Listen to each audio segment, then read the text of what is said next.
Presentamos 24 horas Central.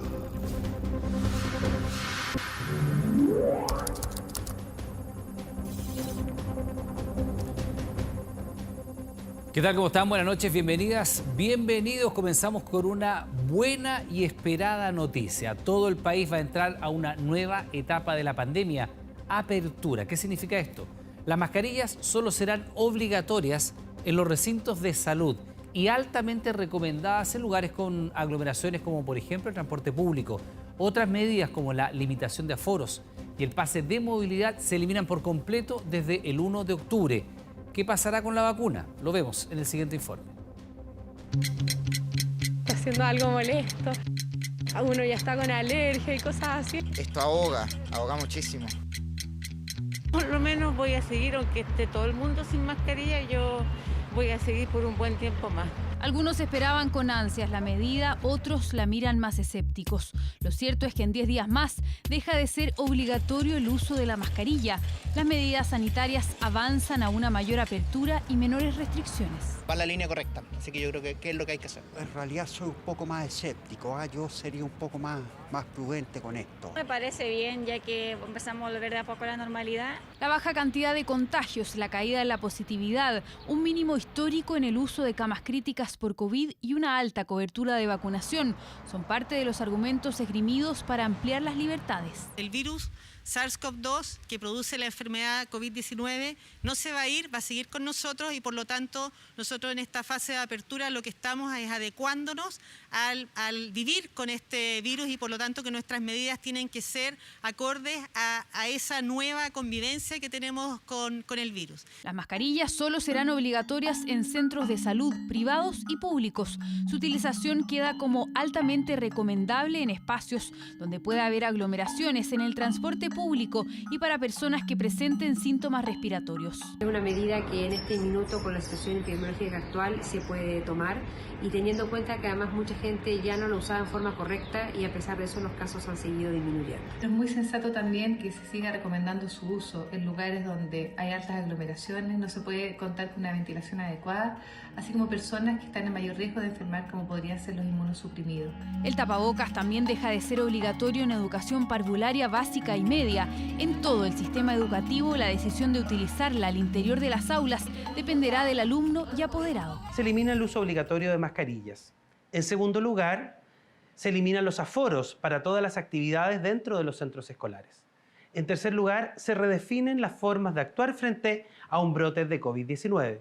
Y en cuarto lugar, se eliminan las mascarillas en el transporte escolar. Se eliminará el pase de movilidad y dejará de ser exigido en todos los espacios. También quedan atrás las limitaciones de aforos. Es que contamos con una vacunación con alta cobertura en nuestro país, es la que nos permite empezar a ver esta luz al final del túnel y avanzar en la flexibilización de medidas. En esta nueva etapa, la vacuna contra el COVID-19 será parte del Plan Nacional de Inmunización. Será bivalente y para los grupos de riesgo, adultos mayores, personas con obesidad o comorbilidades, inmunodeprimidos y personal de salud. Vacunación que partirá en octubre, aunque aún no se sabe la fecha exacta. ¿Qué significa vacuna bivalente?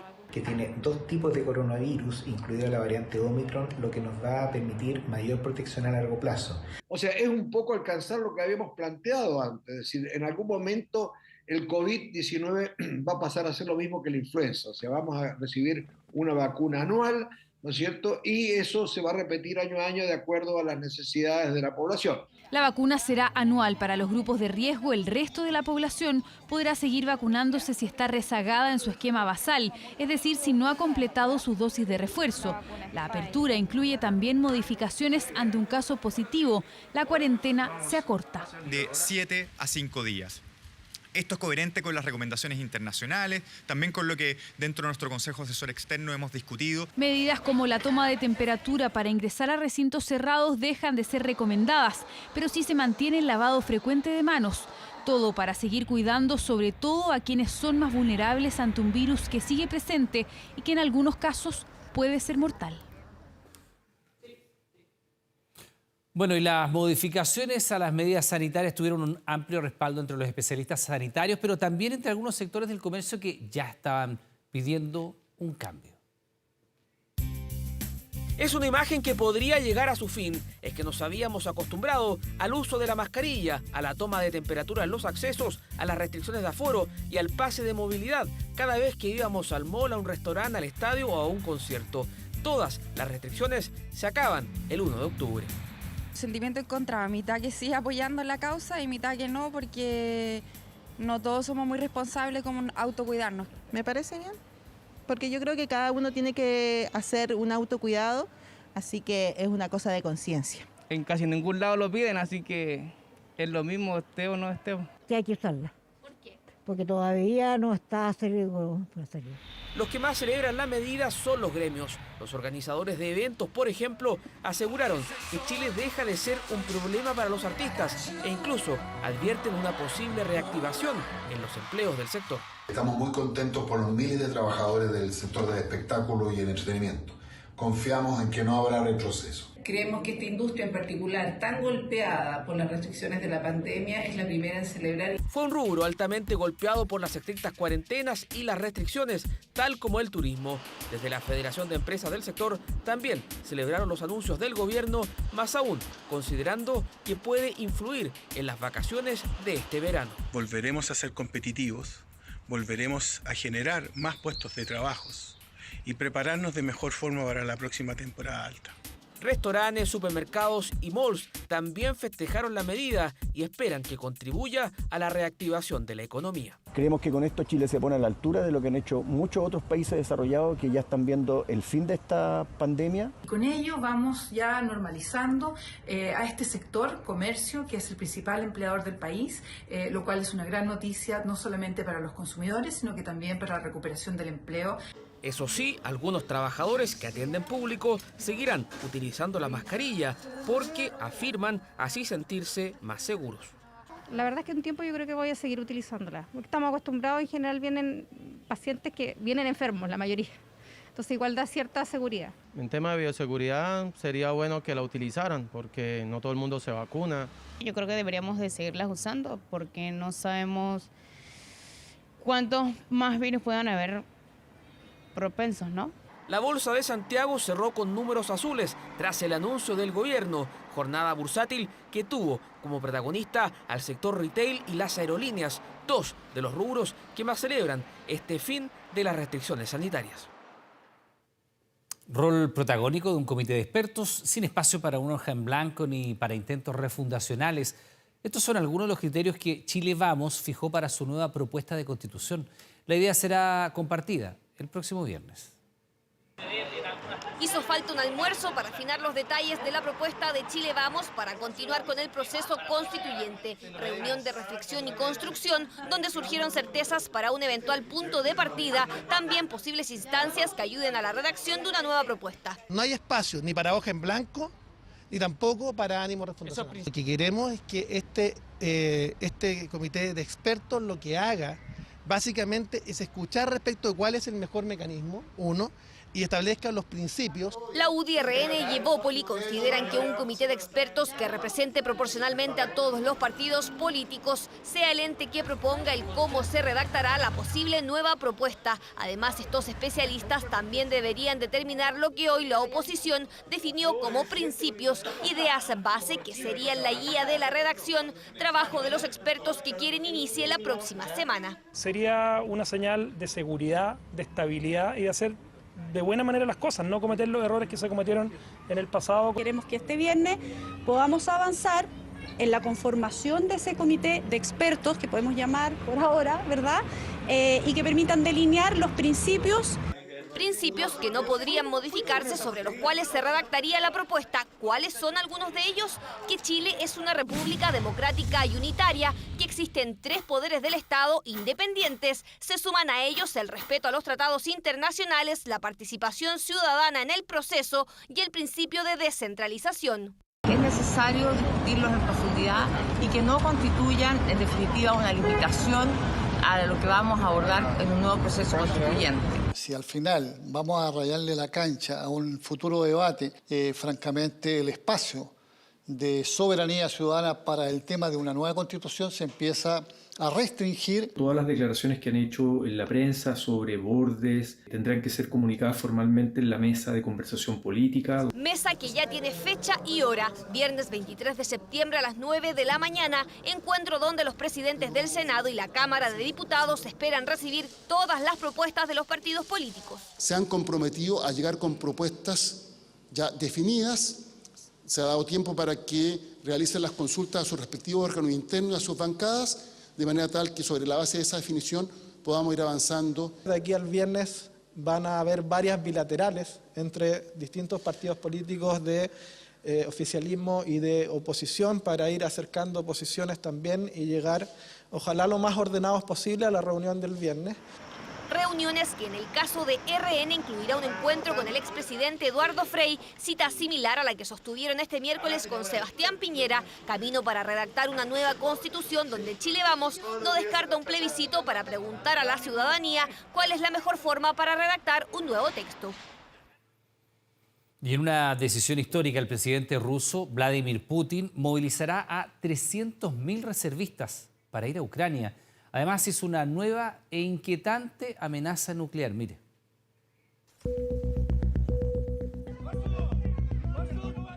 Se firma el decreto de movilización parcial.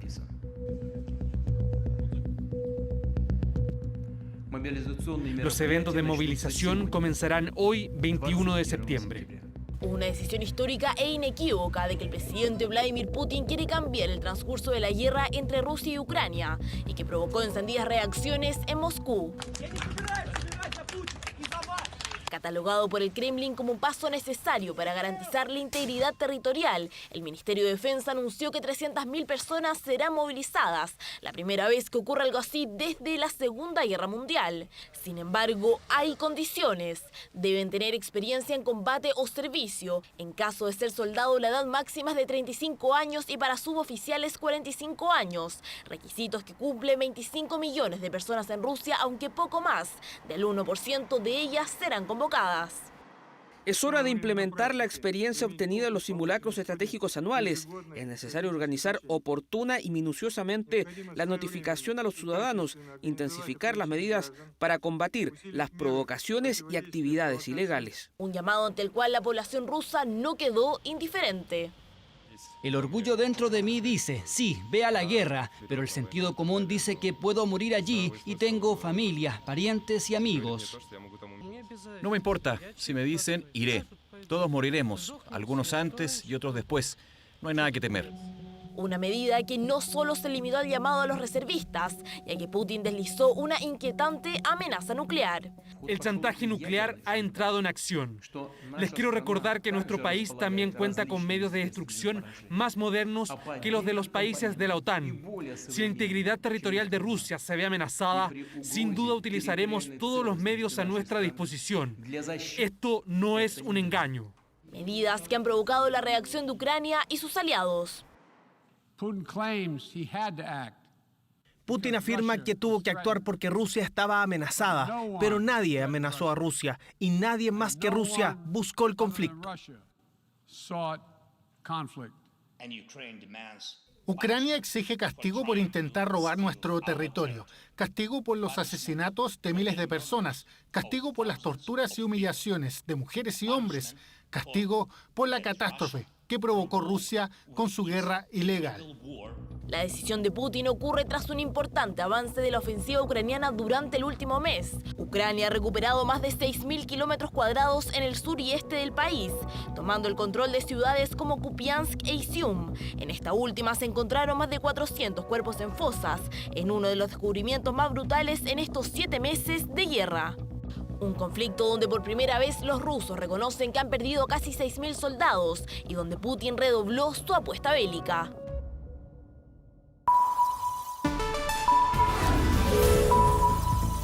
Último minuto.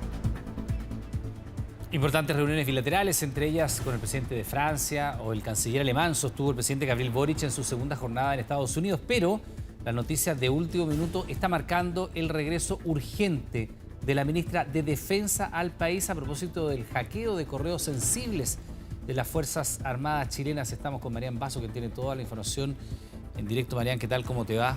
Buenas noches. Hola Iván, muy buenas noches. Sí, hace algunos minutos acaba de finalizar la actividad liderada por el presidente de la República para conmemorar los 50 años del discurso del presidente Salvador Allende en la Asamblea General de Naciones Unidas, una que tenía contemplada la participación de su nieta, la ministra de Defensa Maya Fernández. Sin embargo, eso no ocurrió, porque como tú bien decías, hace algunos minutos, media hora aproximadamente, la presidencia de la República acaba de liberar un comunicado en el que señala que la ministra de Defensa Maya Fernández debió retornar al país desde Estados Unidos de emergencia para liderar una respuesta tras conocerse hechos y desclasificarse que efectivamente hay problemas de seguridad de los correos electrónicos del Estado Mayor Conjunto. Es por eso entonces que el presidente de la República, Gabriel Boric, solicitó a la ministra de Defensa Maya Fernández dirigirse inmediatamente al país para liderar esa respuesta frente a esta falla de seguridad que da a conocer la presidencia de la República. ¿Qué más dice este comunicado? Dice que el gobierno ha ordenado un sumario administrativo para determinar las responsabilidades correspondientes frente a este hecho. Adicionalmente, también señalan, los antecedentes han sido puestos ante la justicia militar para dar pie a una investigación penal, una situación claramente grave respecto de la sensibilidad de la información que puede contener estos correos electrónicos del Estado Mayor Conjunto, una información oficial del gobierno de Chile que es dada a conocer hace algunos minutos y que, claro, tiene como consecuencia entonces el regreso de la ministra de Defensa Maya Fernández de urgencia a nuestro país justamente para liderar esta respuesta, para ver la gravedad que puede significar los hechos, esta revelación entonces de algunos correos y esta falla de seguridad de los correos del Estado Mayor Conjunto. Y como tú bien lo decías, Iván, esto se desarrolla en medio de las actividades de la agenda del presidente de la República, Gabriel Boric, acá en Nueva York, Estados Unidos, luego de que el día de ayer el mandatario diera su discurso ante la Asamblea General de las Naciones Unidas en su versión número 77, una agenda que continuó durante esta jornada. Y lo decíamos, ¿no es cierto? Hace pocos minutos acaba de terminar este acto conmemorativo de los 50 años del discurso del presidente Salvador Allende en esa misma Asamblea de las Naciones Unidas. Una que fue liderada por el presidente de la República, pero también por el presidente de España, Pedro Sánchez. Ambos entonces lideraron este acto conmemorativo con la presencia de familiares del presidente Allende, donde también está su hija, la senadora Isabel Allende. Se esperaba también la participación de la ministra de Defensa, que no pudo estar en este acto. Un acto que también contó con la participación de la Orquesta Juvenil, por ejemplo, de La Pintana, invitada especialmente por el presidente de la República para esta cita, que donde también se rememoró a través de un video entonces algunas frases del discurso de Salvador Allende en esa instancia acá en las Naciones Unidas. Hay que distribuir la riqueza, señaló el presidente de España, Pedro Sánchez, como decía también el presidente de Salvador Allende, citándolo ahí en alguno de sus discursos. Y el presidente Gabriel Boric también tuvo frases para lo que fue este discurso de Salvador Allende en su momento, señalando que hay que descartar, ¿no es cierto?, alguna de las situaciones, de las frases que ha querido imponer la derecha por algún tiempo, señalando que todo el discurso y la obra del presidente Salvador Allende fue absolutamente democrática. Pasemos a escuchar la intervención y también las palabras del presidente de la República, Gabriel Boric, en este acto conmemorativo. Creo que uno de los motivos por los cuales es tan recordado Allende no es principalmente por su sacrificio, sino por algo que la derecha ha tratado de negar durante mucho tiempo y que creo que es bueno debatirlo con respeto, pero abierta y frontalmente, que es que el proyecto de la Unidad Popular era un proyecto, y el proyecto de Allende en particular, era un proyecto profundamente democrático. Sí, ahí lo decía el mandatario en una de sus últimas actividades en esta su segunda jornada acá en Nueva York, Estados Unidos, una que estuvo cargada de reuniones bilaterales con distintos líderes mundiales. Primero, el presidente de la República, Gabriel Boric, participó en un panel de alto nivel respecto de los océanos, una política que el gobierno del mandatario ha querido realzar desde que tomó el poder en marzo de este año. Ahí se reencontró entonces con el primer ministro de Canadá, Justin Trudeau, quien ha señalado que tienen una profunda amistad y también lazos respecto de la protección protección del medio ambiente lo que se quiere realizar. Después de esa cita tuvo una reunión bilateral con el canciller de Alemania, Olaf Scholz, donde se habló principalmente de potenciar el hidrógeno verde. Recordemos que Alemania ya tiene inversiones en nuestro país en distintas plantas de hidrógeno verde y ahí se apuntó. Posteriormente a ello hubo una reunión donde estuvo presente el presidente de la República, también el ministro de Hacienda, Mario Marcel, con el presidente del Banco Mundial. También el punto acá fueron las energías renovables, el hidrógeno verde y también posibles proyectos potables para el agua, ¿no es cierto? Una que escasea en nuestro país. Y luego una de las reuniones que señaló el propio presidente de la República fue de las más desafiantes con el presidente de Francia, Emmanuel Macron, donde sostuvo ahí una larga y extendida reunión. Hablaron también de las energías renovables y de cómo también se pueden realizar proyectos conjuntos justamente para atraer la inversión de Francia hasta la región. También iniciar mesas de trabajo justamente para realzar este punto. Escuchemos también las declaraciones del mandatario tras estas reuniones, una vez que él mismo calificó de muy provechosa, señalando que se dejó en alto el nombre de Chile. Escuchemos.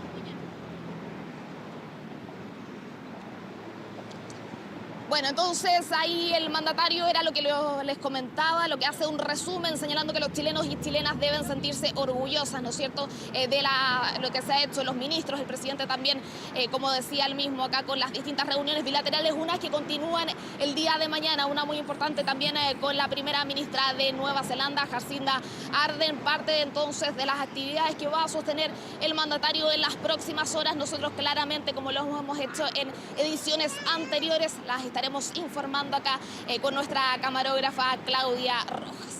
Sí, Marian, lo que tú nos contabas al comienzo es bastante preocupante, ¿no? De hecho, hubo que suspender parte de las actividades de la ministra de Defensa. Ella entendemos que ya viene en camino. Estamos hablando del hackeo de los correos electrónicos de las Fuerzas Armadas que integran el Estado Mayor Conjunto. Efectivamente, no se conoce todavía el alcance de este hackeo, a qué nivel de información habrán accedido, pero naturalmente la suspensión de la gira oficial de parte de la ministra Fernández. Recordemos que ella tenía una simbología muy especial, no por estar allí precisamente 50 años después del discurso de Salvador Allende, pero ella tiene que volver de emergencia. Me imagino que va a haber también alguna declaración al respecto. ¿Qué sabes tú de lo que se ha podido lograr ahora en Nueva York?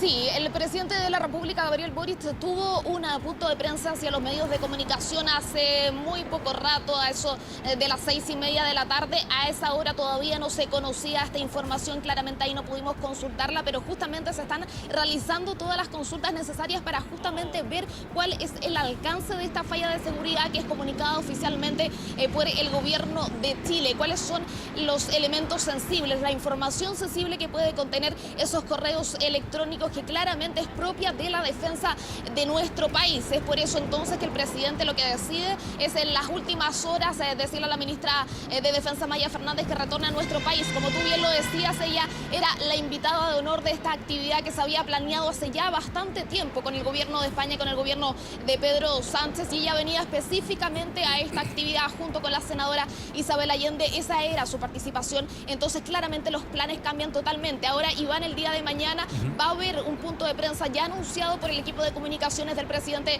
de la República durante la mañana muy temprano, y claramente este va a ser el tema primordial. Le vamos a consultar ahí públicamente al presidente de la República cuáles pueden ser los alcances justamente de la exposición de esta información tan sensible del Estado Mayor Conjunto. Bien, nos quedamos entonces atentos a esa información. Muchas gracias, Marian, que esté bien. Buenas noches. Bueno, a quienes vamos a ver en las siguientes imágenes, aunque parezca difícil de creer, este caballero, esta persona, es un profesor de artes. Tiene 53 años, participaba incluso de un taller municipal de artesanía, pero a la par estaba siendo buscado por la PDI. Está vinculado, fíjese bien, a 14 asaltos a locales comerciales del sector oriente de la capital, hasta donde llegaba usando el transporte público. El imputado ya fue condenado en 2007 y ahora está otra vez en la cárcel. Una doble vida tenía este solitario asaltante, prolífico delincuente buscado por la Policía de Investigaciones, pero por otra parte, un profesor del área cultural. Profesional de la enseñanza, también del delito. Está vinculado a 14 robos con intimidación a locales comerciales. Sus víctimas son todas mujeres. Este sujeto realizaba clases de arte. Es una persona titulada con un título universitario. y realizaba clases de un taller en particular en la Municipalidad de Puente Alto. Esteban Alexander Mesina Flores tiene 53 años. Protagonizó la serie de robos en un lapso de 4 meses, desde mayo a agosto. Siempre lo hacía con vestimenta oscura, rostro prácticamente cubierto y una pistola, a veces cuchillo. El profesor simulaba ser un cliente, pero luego amenazaba a las trabajadoras, iba directo a la caja para llevarse la recaudación del día. La verdad me sorprendió que sea una persona que sea un profesor y que justamente se haya dedicado a eso. Tenía una parca negra y un pasamontañas negro. O sea, yo lo único que pude medio verle fue los ojos. Por lo menos conmigo no fue agresivo, ni siquiera fue maleducado. En ningún momento él me dijo un garabato o me gritó, nada. Yo pensaba que el que entra a robar entra al tiro y dice ya, pásame la plata. Otras víctimas señalan que no interactuaron con el solitario delincuente, ya que mostraba de inmediato el arma para luego gesticular. Sin embargo, el profesor está imputado por un caso de abuso sexual que habría realizado mientras asaltaba a una mujer en su propio lugar de trabajo.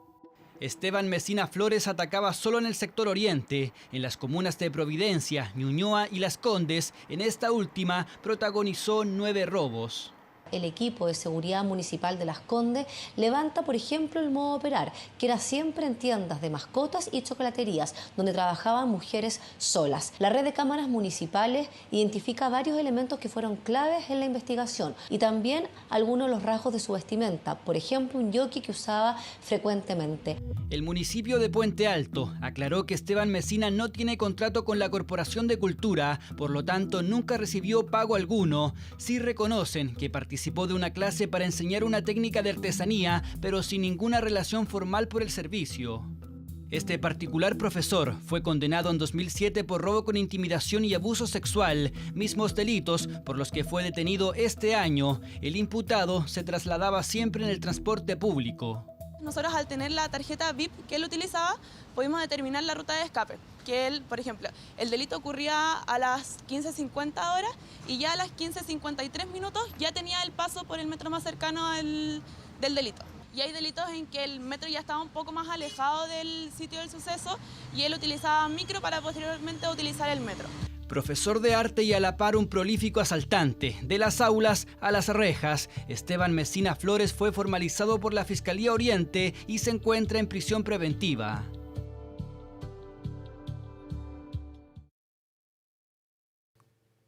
De regreso con las noticias. Parece una broma de mal gusto, pero lamentablemente sucedió una vez más.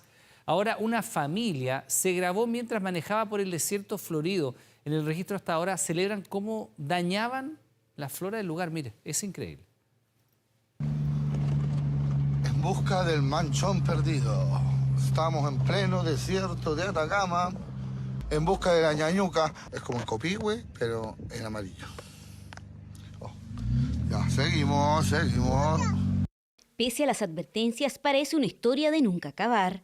Un conductor de Copiapó compartió este video en el que relata cuando junto a su familia pasó en vehículo por el desierto florido, imágenes que en un par de horas se viralizaron en redes sociales. Hermoso todo. En busca de la ñañuca, es como el copihue, pero en amarillo. Ya, seguimos. ¡Otra ñañuca! Murió la ñañuca. Como que pasamos por encima de la ñañuca. El registro de 2 minutos y medio generó diversas reacciones, ya que esta es la segunda vez en la semana que ocurre un hecho similar. El martes, las autoridades denunciaron en la PDI a 2 personas que a bordo de una camioneta irrumpieron en un campo de Añañucas, por lo que durante la jornada de hoy, funcionarios de la Brigada de Delitos contra el Medio Ambiente de la PDI ya iniciaron las primeras indagatorias. Nos constituimos en este sitio de suceso en virtud a primeras diligencias derivadas de denuncias, en virtud a un video que se viralizó en redes sociales en el cual se aprecia un vehículo particular aparentemente transitando a campo traviesa sin tener ningún resguardo. En el primer caso, el conductor ligado al rubro minero rechazó dar una entrevista en cámara. Lo mismo sucedió con la segunda denuncia, que involucra a un administrador de clubes nocturnos, quien prefirió no dar declaraciones y contra quien las autoridades confirmaron que también presentarán acciones legales. El día de hoy hemos vuelto a denunciar para que esto no siga ocurriendo en nuestro desierto. Tenemos todavía un mes que viene con mucha floración y no vamos a permitir ninguna acción que venga a dañar nuestro ecosistema. Más encima, cuando las encuentra, se jacta que las ha dañado y se ríe y hace mofa de todos aquellos mensajes que hemos tratado de dar como autoridades. Por lo tanto, estamos no solamente indignados, sino que vamos a aplicar todo el peso de las normas legales comunales, como también esperamos que la Fiscalía haga lo propio. Ante actos reiterados como estos, las autoridades llaman a la responsabilidad, resaltando que el paso de vehículos, personas y animales domésticos sobre las flores puede causar daños irreversibles. Otra ñañuca. Murió la ñañuca. Bueno, hace pocos días le mostrábamos un caso que realmente es estremecedor. Hemos tapado las imágenes por lo fuertes que son, ¿no? Se trata de la agresión que sufrió una mujer por parte de su pareja en un hotel en Santiago. El responsable finalmente fue detenido. El registro es indignante y provoca frustración. Es un tema delicado, por lo mismo protegeremos cuidadosamente el rostro de la víctima, a quien ya habíamos entrevistado. Ese día dio un paso fundamental en estos casos. Rompió el silencio, relató lo que sufrió durante 2 años. ¿Tú has hecho denuncias? Sí, hice denuncias 2 y de miedo no las quise seguir. Pero dejó atrás el miedo y lo denunció. Mostró estas pruebas ante la PDI, videos que son de hace un mes exacto, cuando estaba junto a él en un hotel. De inmediato, Fiscalía le otorgó una medida de protección y al agresor una orden de captura. Situación que se materializó en menos de 12 horas por oficiales de la BICRIN Conchalí. La víctima, al conversar con ella, nos manifestó que esto venía ocurriendo en forma reiterativa. Nos reunimos con ella mientras esperaba conectarse a la audiencia de formalización vía Zoom. Solo pedía justicia para ponerle punto final a esta tormentosa relación que le dejó un daño inconmensurable. Es el miedo, que ya es un desgaste psicológico, emocional, que ya dejas de que la persona te siga golpeando, te siga maltratando, le terminas diciendo que sí, es tu culpa.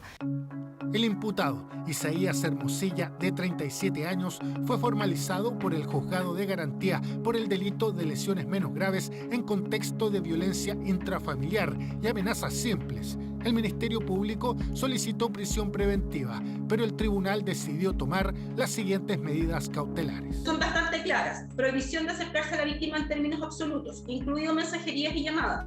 Usted no puede portar y tener armas. Y además, un arresto parcial, que comienza a las 10 de la noche hasta las 6 de la mañana. ¿Ya? Ya no tengo paz. No hay justicia. ¿Qué justicia estamos hablando? ¿Hasta que me maten? Hay instituciones que la han llamado para ofrecerle ayuda psicosocial y jurídica. Queremos confirmar que como profesionales del Servicio Nacional de la Mujer y Equidad de Género tomamos contacto con la mujer sobreviviente y queremos señalar con mucha fuerza y convicción que pondremos todo a disposición para obtener la mayor justicia posible en este caso. Toda mi familia, toda mi gente conocida están, pero tremendamente dejaron un dolor con todos mis seres queridos, porque nunca se imaginaron que yo iba a callar por tanto tiempo esto. Un hecho condenable por donde se mire, que ahora tiene un plazo de investigación de 90 días. Ella solo espera que garanticen su seguridad y estar bien lejos de quien le hizo vivir un calvario. Lamentablemente, preste atención a estas imágenes. Nos vamos a ir directamente a Brasil porque la tragedia golpeó a ese país a solo 11 días de las elecciones generales. 9 personas murieron durante un derrumbe en pleno acto de campaña de un aliado del expresidente Lula.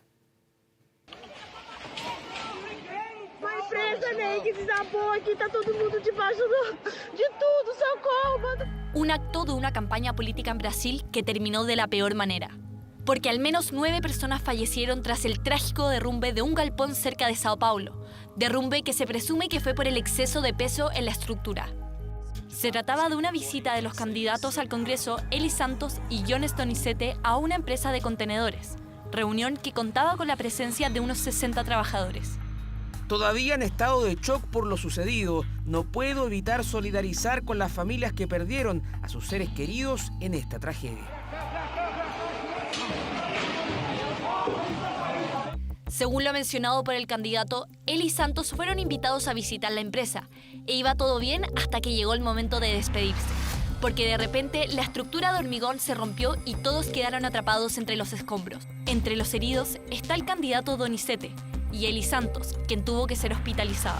Muchas personas no van a poder saludar a sus papás ni volver a sus casas. Muchos padres no van a poder recibir a sus hijos que salieron a trabajar y que infelizmente no volverán. Bomberos, unidades de rescate y equipos de defensa civil fueron requeridos para socorrer a las víctimas. La dificultad estuvo en la falta de seguridad.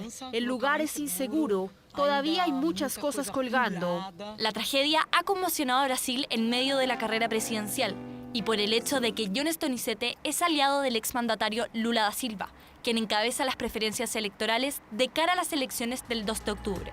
La Fiscalía Electoral de Sao Paulo investigará la visita de los candidatos a la empresa en la que ocurrió el derrumbe, ya que según el Parlamento es necesario saber si la reunión realizada en la empresa implicó gastos electorales. Mientras, la empresa se encuentra priorizando el apoyo y asistencia a los empleados y familias, además de determinar concretamente las causas de la tragedia. Nuevamente, el acuerdo transpacífico, conocido como TPP-11, genera tensión en el oficialismo.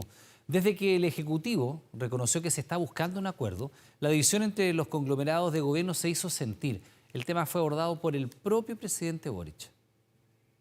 Vamos a trabajar también, y yo tengo confianza que lo vamos a lograr, para así como lo hicimos con Escazú, llegar a un acuerdo con TPP-11. Tratado Integral Progresista de Asociación Transpacífico, el ya famoso TPP-11, un acuerdo que multilateralmente hablando busca promover la integración económica y facilitar el comercio regional, pero que en materia de política interna ha generado polémica y un gran desencuentro en las filas que apoyan al gobierno.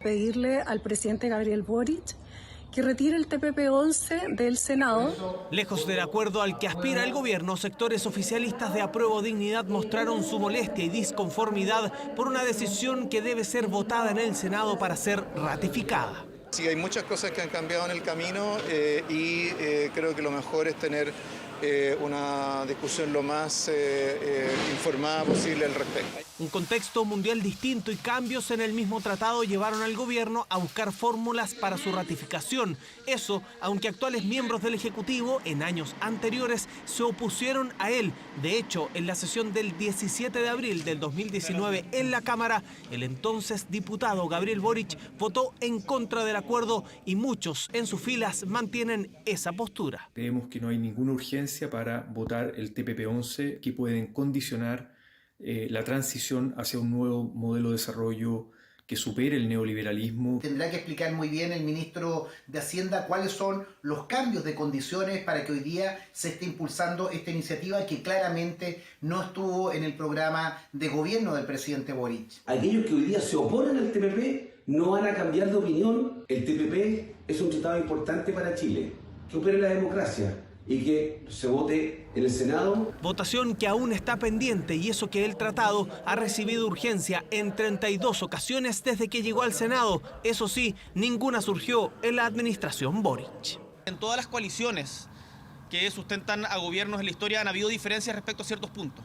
Y esta no es una diferencia nueva. Es totalmente cierto que el TPP-11 no forma parte de nuestro programa. Por lo tanto, no es algo que desde el gobierno estemos impulsando. Definiciones económicas y políticas que podrían tomar varios meses según fuentes de Cancillería. Tiempo en contra para Chile, dicen en la oposición, que exige una pronta votación, más si los respaldos están asegurados en el Senado. Las dilaciones perjudican al país, le quitan competitividad. Presidente Boric, acá se requieren pantalones largos. El gobierno ha tenido el tiempo suficiente para haber hecho este tipo de conversaciones y acuerdos. Este proyecto tenemos que votarlo. Votación del TPP-11 que podría concretarse la próxima semana según el acuerdo de gran parte de los comités, a pesar de la negativa de Apruebo Dignidad. Sin embargo, la última palabra se conocerá el próximo lunes 26 de septiembre. Y está generando polémica una alerta de la aplicación Waze que advierte a los conductores de lugares de posibles encerronas en la capital. Desde la plataforma señalan que su objetivo es ir en ayuda de la comunidad. El gobierno la considera inadecuada. Precaución posibles encerronas. Es lo que dice la voz de la aplicación de Google, iniciativa impulsada por la comunidad de Waze en Chile. ¿Por qué? Imágenes que se repiten a diario. 2 encerronas violentas fueron denunciadas la madrugada de este miércoles. Una con arma blanca a un conductor en la comuna de La Reina. Otra en Puente Alto que incluyó armas de fuego. El tipo que se subió por el lado mío estaba con un arma corta. Y los otros 2 con escopeta, uno apuntándome de frente, el otro en el estómago, así que fue realmente en ese momento choqueante. Lo que atiné fue bajarme rápido y correr. Distintas reacciones son las que pueden tener las personas a la hora de ser víctimas de estos delitos. Algunos corren, otros se quedan paralizados y hay quienes también los enfrentan. Lo que sí tienen la mayoría en común, el temor a este tipo de asaltos. Sí, me da miedo. Cada día uno que sale, uno siempre piensa que a lo mejor le va a tocar a uno. Está peligrosa la calle en este momento, así que hay que tener cualquier ojo. Se ve en las calles más inseguridad y la verdad que siempre trato de hacer las cosas de día, ya de noche cuesta moverse por la ciudad. Esta inseguridad fue lo que llevó a que la aplicación Waze, hace algunas semanas, comenzara a mostrar rutas advirtiendo de sectores de posibles encerronas. Hasta el momento, solo en la comuna de Colina. Sigue derecho en Caletera Oriente General San Martín. Zona de posibles encerronas. Hoy en día las encerronas están pan de cada día. Ahora, ¿cómo Waze llega a esa conclusión? Es difícil saber. Encuentro que es súper bueno porque al menos ahora es muy probable que uno sufra una encerrona en cualquier parte. Si nos están diciendo todo el rato que hay un enemigo en la esquina, obviamente va a aumentar la sensación de inseguridad. TVN se comunicó con Víctor Parada, miembro de la comunidad Waze en Chile, pero no quiso referirse al tema. En declaraciones a La Tercera aseguró que el ánimo nunca fue polemizar con esto, sino que ir en ayuda de la comunidad. También dijo que es una decisión de ellos y no de la firma en sus oficinas oficiales. Nos parece inadecuado que de forma arbitraria se definan zonas donde supuestamente existirían riesgos de que las personas sean víctimas de delito, y particularmente de un delito que genera tanta preocupación. Mientras tanto, la delegada presidencial de la región metropolitana no descarta ayuda tecnológica para combatir el crimen. Sin embargo, este debe tener ciertas características. La primera es que esta tiene que ser una información fidedigna, que luego tiene que ser una información que contribuya a poder perseguir el delito y que además sea una información que sea coordinada. Este año a la fecha, según cifras de Carabineros, ya van más de 9.000 robos violentos de vehículos, un 121% más que durante este mismo periodo del año pasado.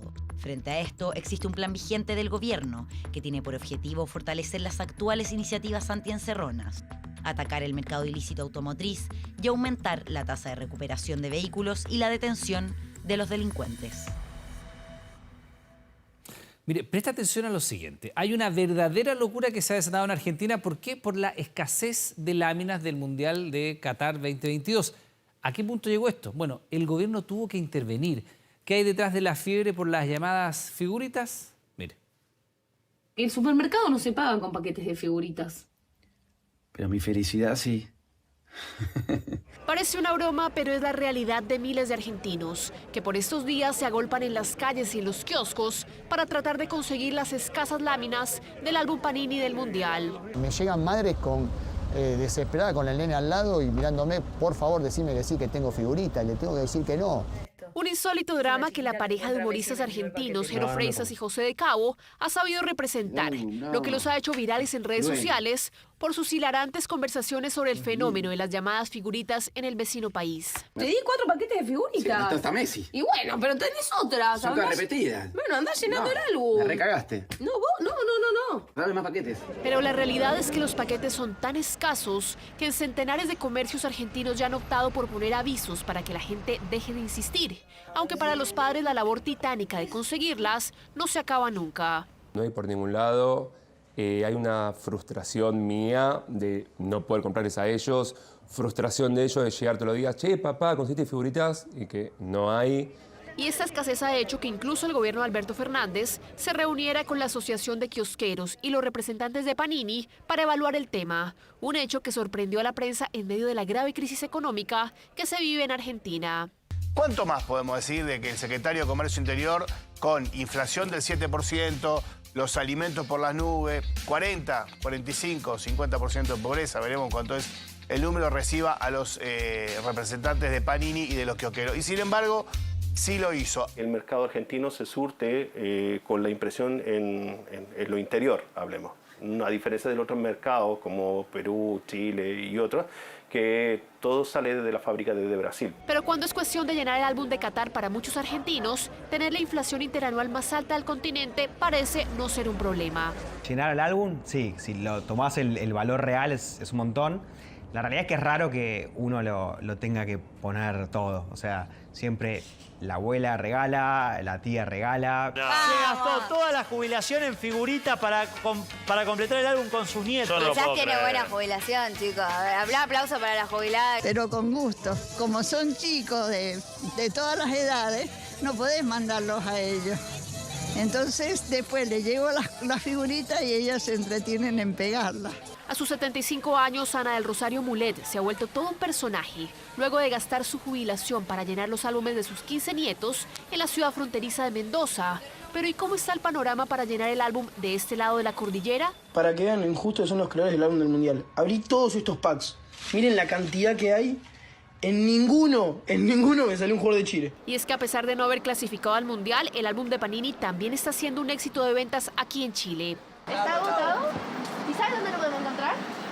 Y en Panini también está agotado. Lo que nosotros teníamos considerado de que iba a ser desde finales de agosto hasta diciembre, se consumió en menos de un mes. Por lo tanto, a ese nivel estamos hablando de la demanda del producto acá en Chile. A 2 meses del inicio de Qatar 2022, la ilusión de llenar el álbum de Panini, una tradición que comenzó en 1970, se vive en decenas de países. Aunque sin duda la pasión con la que lo viven en la tierra de Messi y Maradona se lleva la Copa del Mundo. Imprimí más figuritas. Si ves que el pueblo no tiene figuritas, imprimí figuritas en lugar de imprimir tanto billete. Bueno, cuesta creerlo, pero es lo que está pasando en Argentina. De vuelta a nuestro país, tras las bajas ventas que ha tenido el comercio, el sector comenzará con una serie de liquidaciones para enfrentar el actual sobrestock de productos que tienen. ¿De cuántos serán los descuentos? ¿De qué productos estamos hablando? Presta atención. Con la llegada de la primavera no solo cambia el clima, los chilenos también deben hacer cambios en su vestuario, el mismo que hoy presenta rebajas en el comercio.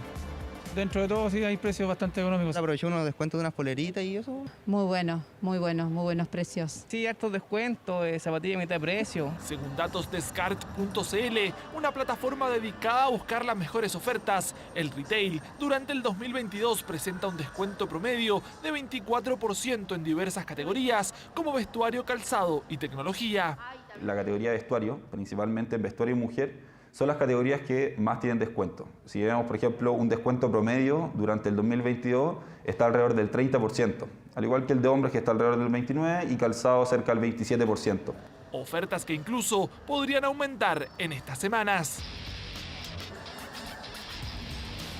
El cambio de temporada viene acompañado de un sobrestock de productos tras la caída en las ventas. Se va a generar un efecto que por lo general está a la baja y creemos nosotros que muchas tiendas se sobreestoquearon, o sea, es decir, compraron de más y por lo tanto ahora tienen que ir a liquidar esos productos y por lo tanto en vestuario y calzado van a haber grandes oportunidades. El comercio ha sido uno de los principales sectores en verse afectados por la desaceleración económica y por lo mismo aseguran que están ofreciendo importantes descuentos para volverse más atractivos. Estamos encontrando descuentos de hasta 60%. Lo bueno es que las tiendas están muy cargadas, hay mucho mix de productos y esto va acompañado por cierta desaceleración de la economía. Entonces eso hace que el retail en general haya experimentado un aumento en unidades. Mejores precios en medio de un proceso inflacionario que, si bien ha impactado en el comercio, ha sido en menor medida. Todo lo que es la línea tradicional de supermercados. Hemos visto fuertes incrementos anuales en aquellas categorías, mientras que otras categorías como vestuario, electrónica y electrodomésticos no han tenido presiones inflacionarias tan altas. De hecho, en electrónica y electrodomésticos hemos tenido caídas en los precios con respecto al mismo periodo del año anterior.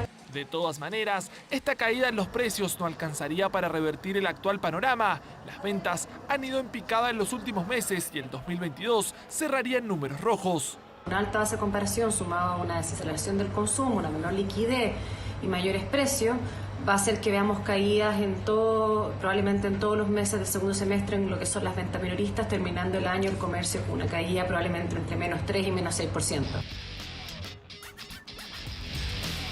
Un panorama poco alentador para un sector que hace esfuerzos por revertir su presente y futuro, en medio de un enfriamiento económico que ya presenta sus primeros síntomas, aunque también abre la posibilidad de comprar a bajo costo.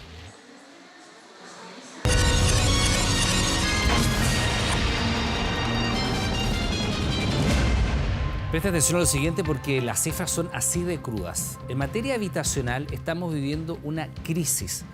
Las cifras indican que estamos peor que hace 30 años. Peor que hace 30 años. 600.000 familias, incluso más, hoy día no tienen casa. Y las perspectivas para acceder a una son extremadamente difíciles. Es parte de lo que va a abordar esta noche un nuevo capítulo de Informe Especial. Estamos con Carolina Alcayaga, con datos, primero que nada, Carolina, que son bien alarmantes. Hay un estudio que señala cuánto se demoraría una familia de clase media en juntar plata para el pie. Una familia de clase media promedio podría demorarse 38 años en juntar el pie para una propiedad, ahorrando el 5% de su sueldo, imagínate. 38 años. 38 años, esos son los cálculos que ha hecho el Instituto de Urbanismo de la Universidad Católica. Y ustedes van hoy día con esta crisis habitacional acá en Informe Especial. Crisis habitacional que al parecer es mucho más grave de lo que dicen las cifras oficiales. ¿Por qué? Porque las cifras oficiales están hechas en base al censo de 2017, Iván, y a la encuesta CACEN del año 2020. Entonces, si esas cifras se actualizan, este déficit seguramente va a ser mucho mayor y lo dice el mismo ministro de Vivienda esta noche en Informe Especial. Tenemos un adelanto, por favor, presta atención. Esta casa prestada tuvo que adaptarse para poder acoger a sus habitantes. Esto es lo que era el comedor antiguamente. Acá ahora lo adaptamos para dormitorio. Está mi pareja, yo en esa cama. Mi hijo duerme en esta. Acá, este es otro dormitorio que aquí vive mi hermana con su pareja y su hijo. En el otro dormitorio al fondo también está mi primo que está durmiendo. Acá están mi mamá, mi hermana y tendría que estar mi otra prima que no está ahora, pero ya está. Estos chilenos reflejan una situación que se repite. Son 3 familias bajo un mismo techo, 2 de ellas aspirantes a un subsidio. Vivir de allegados es terrible. Es terrible, es humillante. Yo estoy aquí en el pasillo de la casa. En el pasillo de la casa, literalmente. Tú viste, de repente estamos comiendo, pasan porque tienen que ir a comprar. Es imposible que no lo hagan. Y el tema de la privacidad, de la intimidad, aquí nadie de las 9 personas que vivimos en esta casa tiene intimidad, tiene privacidad. Nadie. Ellos son parte de las 2 millones de personas que conforman la llamada emergencia habitacional. No solo se vive en los sectores vulnerables, la clase media es una de las más golpeadas. Me van a tener que velar en mi casa arrendada. Yo creo que eso va a pasar. El déficit habitacional contabiliza más de 641.000 familias sin casa. Pero un estudio para Informe Especial agrega un nuevo grupo compuesto por quienes pagan un arriendo demasiado caro para sus ingresos. Hoy día son más de 400.000 las familias que están en situación de fragilidad habitacional. En total, más de 1 millón de familias en déficit y fragilidad habitacional. Pero también están quienes corren el riesgo de perder su propiedad. 1 de cada 4 chilenos está dejando de pagar sus compromisos financieros relacionados al crédito hipotecario. 17 años trabajando para pagar tu departamento y que el tribunal decrete que ya no es tuyo es complejo. Estamos casi sentados en una bomba de tiempo porque esto en algún momento va a explotar. Informe especial. Hoy, después de 24 horas, Central, en TVN. Bueno, es un drama enorme que hoy día están viviendo cerca de 600.000 familias. Por algo el gobierno ha dicho que estamos en una crisis habitacional. Se pretenden construir 260.000 casas en los próximos 4 años. Pero este número podría todavía aumentar más, Carola, ¿no? Así es, Iván. Se estima que en la próxima década el déficit habitacional podría llegar a los 2 millones de casas, 2 millones de familias sin hogar. Es parte de la dura realidad que nos muestra Informe Especial en este capítulo imperdible. Carola Alcayaga, muchas gracias por estar junto a nosotros y nos quedamos pegados, por supuesto, después de la edición central de 24 horas. Que les vaya bien, buenas noches. Muchas gracias. Bueno, poco más de un mes falta para la Teletón 2022 y para motivar a los chilenos, los rostros de la campaña recorrieron los canales de televisión. Ahí están, pasando por TVN, animadores, influencers, embajadores de la Teletón, entregaron el simbólico corazón que representa la unión y el compromiso de todos los chilenos con esta obra solidaria. La gira de la Teletón se va a realizar desde el 11 al 22 de octubre. Va a recorrer 11 ciudades para motivar y llegar a la meta que debe superar, escuchen, los 35.000 millones de pesos. Este año la campaña televisiva de 27 horas será el 3 y 4 de noviembre. Por primera vez, se lo contamos en su minuto, no va a estar liderada por Mario Kreuzberger, quien aclaró en todo caso que sí estará presente en las actividades en las cuales él pueda colaborar, pero que el liderazgo queda ahora en el resto de los animadores. El compromiso y la vocación de los trabajadores, las 100.000 familias que ya hemos atendido, las 31.000 familias que se están atendiendo, las 3.000 nuevas familias que entraron este año, demuestran que todo Chile, durante estos 44 años, más los 30 años en que existió la Sociedad Pro Ayuda al Niño Lisiado, hace de que esta obra sea muy importante para el país y que esperamos cuenta, como siempre, con el apoyo de todo Chile. Sí, voy a participar donde me digan, no sé en qué parte, pero donde me digan voy a estar. Bueno, que yo sé que son momentos difíciles, que hagamos un doble esfuerzo para sacar esto adelante.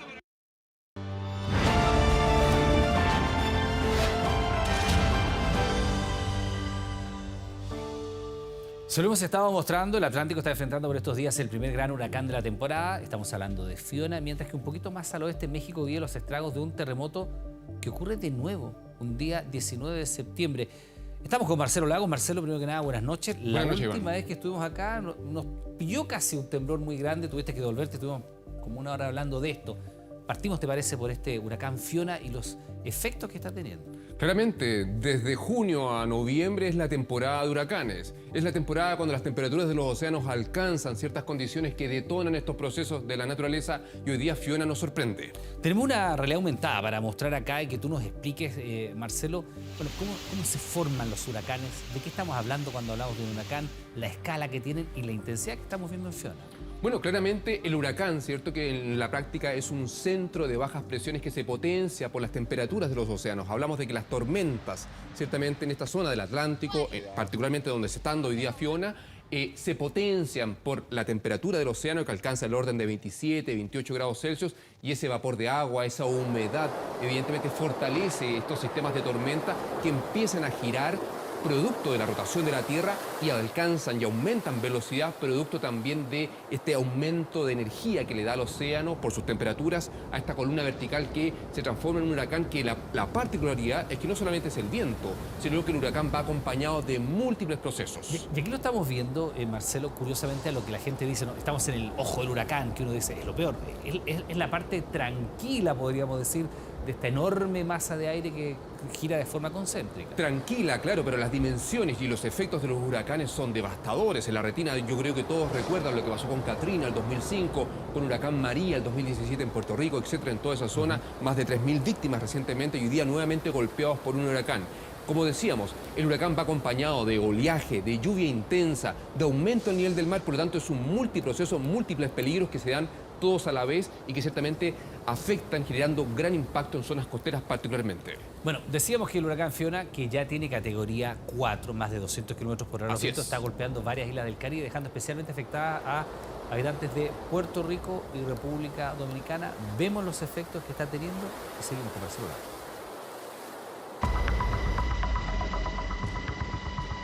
Y se tapó la casa y se dañó todo. Hoy tenemos todo allá afuera secándolo. aquí mismo sabemos que se me fue todo, se me mojó todo, tuve que quemar todo, sin techo, sin nada.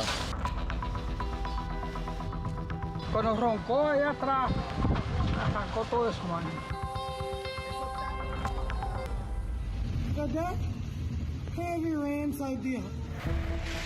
Un camino de destrucción es lo que está dejando el paso del potente huracán Fiona. Casas completamente en el suelo, caminos cortados, apagones masivos y al menos 4 personas muertas. Puerto Rico, República Dominicana, las Islas Turcas y Caicos y las Bahamas han sido el principal escenario de estos estragos.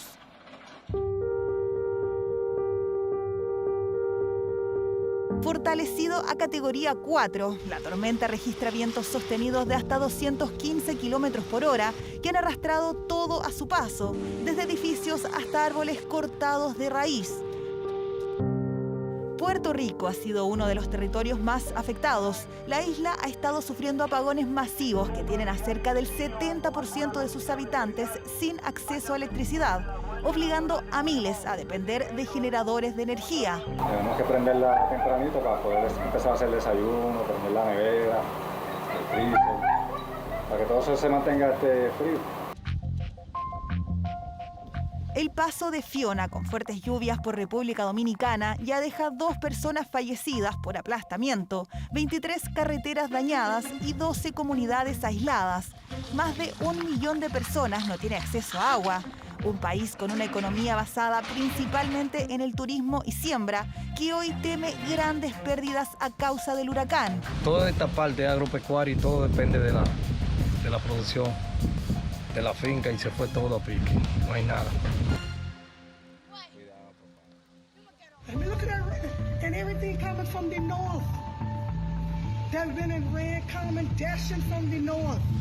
Los territorios británicos de las Bahamas y las Islas Turcas y Caicos también han sufrido con el paso de Fiona. Destrucción de caminos y cientos de desplazados afectan a esta zona. Los expertos aseguran que la crisis climática es uno de los factores que ha intensificado la potencia de este tipo de tormentas. Incluso una especialista de la NASA asegura que los huracanes podrían empezar a llegar a países como España y Portugal, territorios no habituados a este tipo de fenómenos meteorológicos que hoy golpean a varias islas caribeñas. Bien, pues aprovechamos de recordarle que a partir de este momento, 22 horas, estamos autorizados para transmitir programas para mayores de 18 años. Y te preguntaba, Marcelo, antes de entrar al estudio, ¿no? La probabilidad de que ocurran 2 terremotos el mismo día, y tú decías, no es posible en el mismo país, en la misma ciudad. Ahora 3, como ocurrió con México, 19 de septiembre, es realmente impresionante. Ok, más que imposible, es poco probable, pero el hecho de que sea poco probable no es sinónimo de imposible. Y evidentemente el evento que tuvo el lunes, el 19 de septiembre, particularmente en la costa de Michoacán, en México, hace esa conexión con lo que pasó el 19 de septiembre de 1985, el gran terremoto que afectó Ciudad de México, y el evento que tuvieron en el 2017 también. Estamos hablando de terremotos, además, el del 85, perdón, 10.000 víctimas fatales, porque se conecta mucho con lo que nos pasó a nosotros el 85, en marzo, ¿no? Como fecha, pero no por víctimas, ¿cierto? Sí, claro, por supuesto. Independiente de ello, claro. Ahí hay un tema particular con Ciudad de México, que es su condición de sitio, que hace que las ondas sísmicas se amplifiquen y sean muy peligrosos esos eventos. Pero claramente septiembre es una fecha que se ha fijado en la memoria de las personas que habitan este país, porque evidentemente han ocurrido eventos importantes, tal como ocurrió justo este lunes, que estaban en un simulacro nacional para convivir con la amenaza sísmica y en zonas costeras con amenaza de tsunami. Pocos minutos después vino el evento real y la gente se confundió, pensó que era parte del simulacro. Pero lo medular es de que seamos honestos. Hay que partir de la base de que, evidentemente, en tiempo humano, eventos de estas características nos podrían hacer pensar de que son recurrentes y que algo está pasando el 19 de septiembre. Sin embargo, si lo miramos en una mirada más histórica de los datos registrados que comienzan a principios del siglo XX, México tiene una frecuencia importante de eventos, no solamente en septiembre, sino que también en diciembre y también en junio. Ya, pero Marcelo, disculpa, pero a ver, 19 de septiembre del 85, 19 de septiembre del 2017, 19 de septiembre del 2022. ¿Esto es pura coincidencia?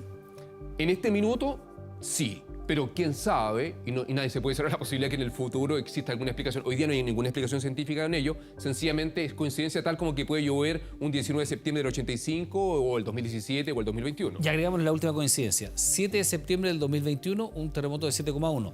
7 de septiembre del 2017, Uno de 8,2. También es pura coincidencia. Pero son eventos distintos. En rigor, el terremoto de Puebla es un terremoto que ocurre en el interior, mucho más profundo. El terremoto de Tehuantepec ocurre en la zona costera, es un evento, fallamiento normal. Son eventos que en la práctica las fechas nos pueden... Las personas necesitamos coincidir. En la memoria queda evidentemente una fecha porque nos marca como sociedades. Pero desde una óptica de un proceso geológico, evidentemente, necesitamos una perspectiva mucho más amplia para entender si ciertamente una fecha sería un indicador de que viene un terremoto. Ahora, ¿es una mala coincidencia? De acuerdo. Pero en la práctica no existe ninguna conexión que explique que una fecha específica es el día que ocurren terremotos en el país de México. No con los conocimientos que tiene el ser humano. Hoy día no. Marcelo Lagos, como siempre. Muchas Buenas gracias. noches. Que esté muy bien. Cambiamos de tema, ¿le parece? En su primera presentación en nuestro país, el grupo británico Coldplay logró ganarse, pero el corazón de los chilenos. El concierto envolvente, en todo caso, no pasó inadvertido, incluso varias cuadras a la redonda. Para muchos fue una molestia, para otros aprovecharon de disfrutar de la música gratuitamente. Serán 4 presentaciones, no fue Dua Lipa, ni siquiera Daddy Yankee superará esta convocatoria. Coldplay marcó el regreso de los conciertos al Estadio Nacional tras la época más dura de pandemia y fue casi una catarsis. Espectacular. Excelente, todo súper. No, la lluvia con la emoción yo creo que ni se sintió. Coldplay es una banda que ha volcado gran parte de su potencial hacia finalmente el show en vivo y eso hace que su espectáculo sea muy envolvente, muy entretenido, absolutamente estimulante para los sentidos. Una gira mundial que los tendrá de visita en 10 países durante el 2022 y que ya ha dejado varios registros como estos en redes sociales.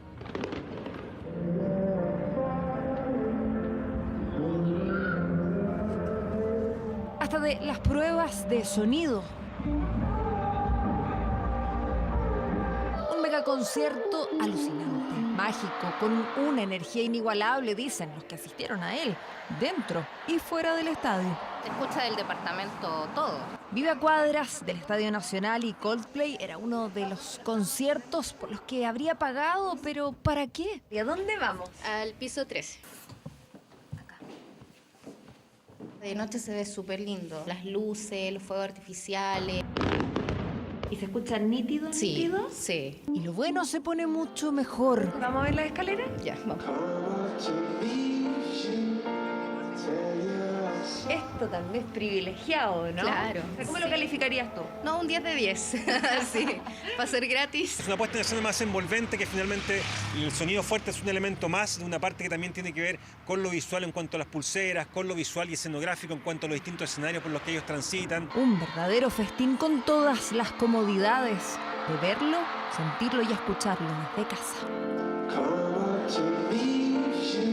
Me tomé una copita de sangría.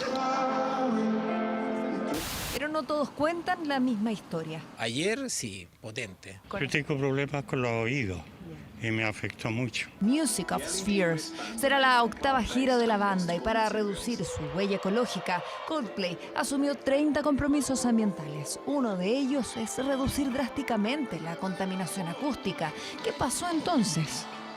El Nacional se convirtió básicamente en un mega parlante y el frío también influyó. Genera cambio en la propagación, ¿cierto?, de la onda sonora, de lo que debería ser, ¿cierto?, es seguir una recta. Esta recta, en estas condiciones, ¿cierto?, que genera la caída. Por eso genera, ¿cierto?, la escucha en, qué sé yo, en comunas alejadas, ¿cierto?, del Estadio Nacional. El show de Coldplay se puede asemejar a estar en una batidora, en una discoteca, en un lugar donde tú estás estimulado constantemente. Por tanto, se tiene que escuchar fuerte porque es parte de lo que te ofrece la banda. El hecho de que pongan las luces y las pulseras como que cambia todo el ambiente. Conectado en el fondo desde el corazón y desde el alma. Envolvente e inclusiva que ofrece a personas sordas ser parte de él. Una noche cargada de color, un concierto expresivo que llenó a un remozado Estadio Nacional y removió seguramente a más de alguno después de años difíciles. Un recuerdo para no olvidar.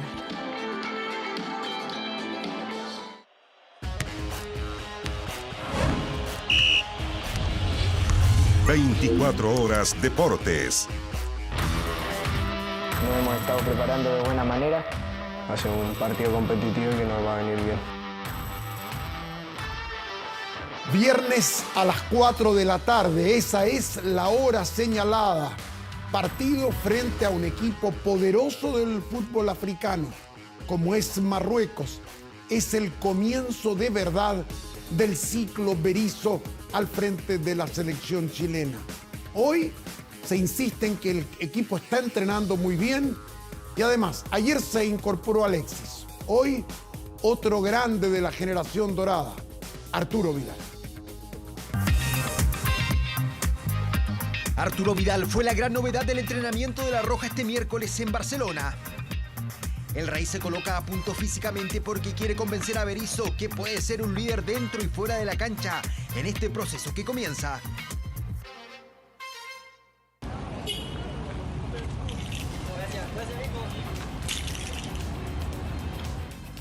El ambiente que se ha respirado esta semana en Barcelona es de ilusión por esta nueva era del Toto. Jugadores ganándose un lugar y disfrutando de los pocos hinchas que han llegado al hotel. Bueno, fue muy emocionante. Aproveché la oportunidad de estar en Barcelona. Yo estoy haciendo una pasantía en acupuntura en un hospital. Contentísimo de haber visto a todos los jugadores. Arturo Vidal fue el último chileno en jugar en Barcelona, dejando un gran recuerdo por su estilo guerrero, pero hay otros que también tienen el deseo que regrese Alexis Sánchez. La verdad es que ha habido un poquito de intriga porque no salían, a ver qué pasaba, pero al final salieron, nos hemos podido hacer la foto, la firma y todo perfecto. Tú eres hincha del Barcelona, ¿no? Sí. ¿Y que te gustaría que vuelva o también te gustaría que volviera Alexis Sánchez? ¿Te gustaría alguno que volviera? Sí, Arturo Vidal estaría muy bien que volviera. ¿Y para ti? A mí Alexis. Creo que cada vez nos vamos adaptando a la idea que quiere el cuerpo técnico. El entrenamiento bastante intenso. Los jugadores destacan la intensidad de los primeros entrenamientos de Berizzo en Barcelona, pero tienen claro que eso se debe evidenciar en cancha ante Marruecos el próximo viernes. Y en nuestro país, la complicada realidad de la Universidad de Chile. Claro, porque el campeonato no se juega este fin de semana y está esta cuestión de que no podemos descender, no podemos caer a la Serie B, pero hay partidos importantes como un clásico, como la Copa Chile, la Católica como rival, y están las bajas en la U, aquellos que andan en Europa con la selección chilena.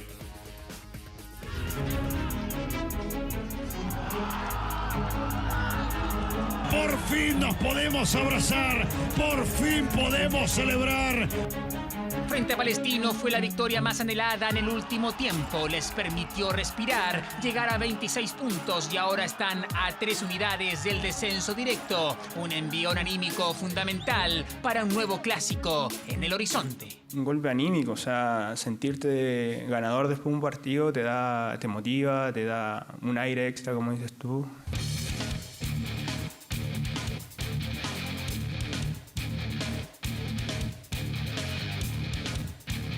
Entrenando al 100% de cada uno para seguir mejorando lo que se está haciendo. La lucha de la U este año es nuevamente por no descender, pero afirman que el clásico universitario por los cuartos de final de Copa Chile es tan importante como cualquier partido por el torneo nacional. Bueno, para mí estar acá te exige siempre ganar. Sea como sea el momento, la situación, te exige siempre ganar. Y de esa forma nos estamos preparando. Claro que el técnico interino Sebastián Miranda tiene un pequeño, gran inconveniente. 2 piezas claves en su equipo, el portero Cristóbal Campos y el talentoso volante Darío Osorio, fueron convocados por Eduardo Berizzo para los duelos amistosos de La Roja ante Marruecos y Qatar. Claro, tanto Darío como Cristóbal son jugadores importantes para nosotros, pero acá hay jugadores que también se entrenan, se sacrifican también como ellos y siempre van a estar preparados, así que ojalá que el profe tome la mejor decisión con los que estamos y vamos a ir a buscar ese partido también. En la U se respira optimismo. La salida de Diego López parece haber descomprimido el ambiente y por ahora solo tienen un objetivo: quedarse con el clásico universitario de este domingo y volver a celebrar en el Santa Laura.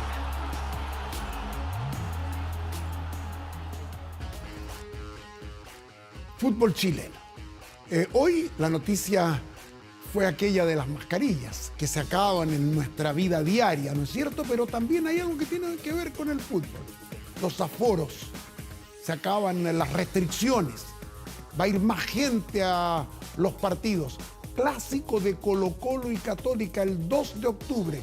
Las nuevas normas comienzan a regir desde el 1 y Colo-Colo ha pedido un aforo de 40.000 personas, público de verdad, para el clásico con la UC.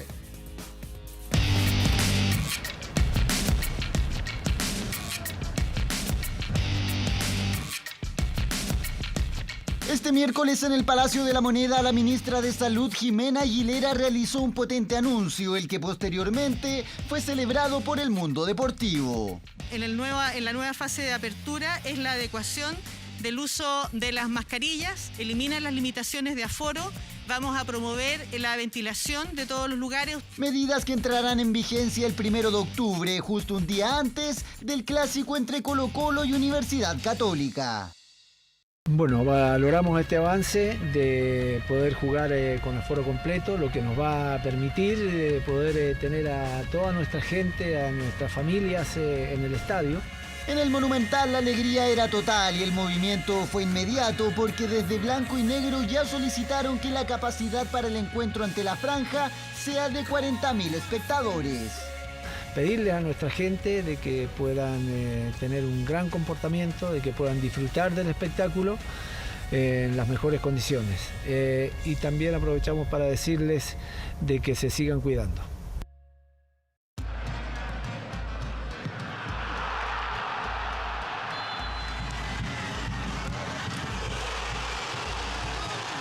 El tetracampeón versus el superlíder equipo de Quinteros, que podría celebrar en casa la obtención de la anhelada A33 si se da que Ñublense y Curicó Unido pierdan sus respectivos encuentros y el domingo los salvos logran superar al equipo de Ariel Holland. Esa combinación de resultados terminaría con el santafesino y compañía celebrando el título 4 fechas antes. Sabemos que nos quedan partidos importantes, que tenemos que ganar para salir campeón, así que eso es lo más importante. Colo-Colo ya se prepara para el regreso del torneo local, el que será con varios condimentos especiales. El primero, enfrentar a Católica en un nuevo clásico. El segundo, la oportunidad de ver nuevamente lleno el Monumental. Y el tercero, un eventual título del Cacique, el que terminaría con 5 años de sequía en Maratón 5300. ¿Se acuerdan ustedes del trágico accidente que le costó la vida al futbolista argentino Emiliano Sala en un vuelo en un pequeño avión privado entre Francia y País de Gales? Bueno, se han conocido más y nuevos antecedentes de la tragedia. Entre otras cosas, un audio clave, dicen, del piloto de la pequeña aeronave que reconoce graves fallas del avión que él piloteaba. Estoy acá arriba del avión que me parece que se está cae a pedazos y me estoy yendo para Cardiff, loco, que vayan así, ya arrancamos. Un relato que remece el alma a la voz de Emiliano Sala, jugador argentino que tras enviar estos mensajes, el avión que lo trasladaba de Nantes a Cardiff, su nuevo hogar, se estrelló en el Canal de la Mancha la noche del 21 de enero del 2019. 4 años más tarde se revelan las últimas horas de vida de Sala y su piloto David Ibbotson, el comandante a cargo del avión Piper PA-46 Malibu, que un día antes del vuelo fatal envió este mensaje a uno de sus amigos. No, we have the life jacket in your seats tomorrow. We're wearing the life jacket, that's for sure. This aircraft, I think it's got to go back in the hangar. No sé si van a mandar a alguien a buscarme porque no me van a encontrar, pero ya lo saben. Papá, qué miedo que tengo. La investigación apuntó al piloto y la aeronave, ambos sin licencia para operar comercialmente. El cuerpo del futbolista fue encontrado meses más tarde, pero el de Ibbotson jamás apareció. La causa sigue abierta, al igual que las heridas para una familia que 48 meses después de la pérdida de un hijo, hermano y amigo, siguen sufriendo con el error y negligencias de un viaje que jamás se debió realizar.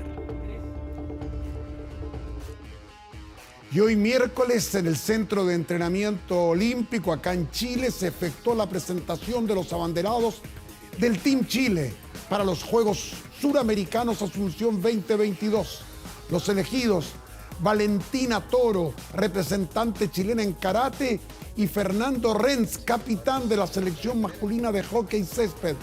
Estuvieron presentes el director nacional del Instituto del Deporte, el presidente del Comité Olímpico de Chile y la ministra de Deporte, Alexandra Venado. Estos Juegos se van a extender desde el 1 al 15 de octubre y van a contar con la delegación china más grande de la historia. 539 deportistas, atención, 273 mujeres y 266 hombres. Muchos de ellos seguramente van a estar en los Juegos Panamericanos del próximo año junto a TVN. Iván Núñez sigue con las noticias en un par de minutos. Gracias, buenas noches.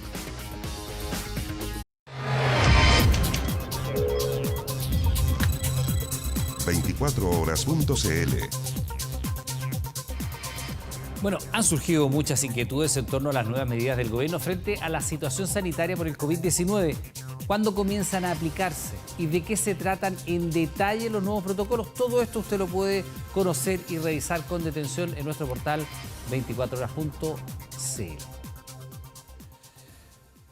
Terminamos las noticias, le damos las gracias por informarse junto a nosotros, pero siga nuestra sintonía, llega Informe Especial con un reportaje que ya le adelantamos sobre la crisis habitacional y las enormes dificultades para acceder a una vivienda. Eso a partir de los próximos instantes por las pantallas de TVN. Que tenga muy buenas noches. Un sueño cada vez más inalcanzable. Vivir relegados es humillante. Familias sin casa, estresadas por arriendos caros y al borde de perder lo propio. ¿Cuánto te faltaba por pagar? Me faltaban 3 años. Van a estar jubilados y no van a tener propiedad. Crisis habitacional. Una bomba de tiempo. Porque esto en algún momento va a explotar. Informe Especial. Hoy, después de 24 horas, Central, en TVN.